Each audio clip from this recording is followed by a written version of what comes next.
Nə? Yeni trend var deyib yollandıq Viyana şokolad evinə. Təbii ki, birinci sifarişimiz Angel adlı bu yeni trend şokolad oldu. Sonra menyuya nəzər saldıq. Həqiqətən də qiymətləri çox münasibdir. Buradan bir neçə dəfə şokolad sifariş etmiş biri kimi deyirəm ki, şokoladlarının dadları çox mükəmməldir. Amil milkshake sifariş elədi. Burada gülür, çünki milkshake'in bu qədər böyük olduğunu təsəvvür eləmirdi. Amma dadı həqiqətən də çox qəşəng idi.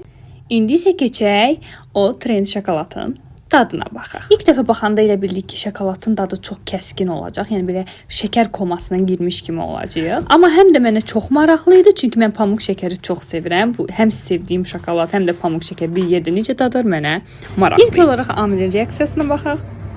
Çok qəşəng. Doğrudan. Amil məni güldürməyə çalışsa da səliqəli şəkildə şokoladı yeməyə çalışırdı. Əvvəla qeyd edeyim ki, məhz şokoladın dadı o qədər mükəmməldir ki, pamuk şəkərlə dadının çox şirin olacağını zənn etsək də, əksinə sanki bir-birlərini tamamlamışdılar. Çox bəyəndik.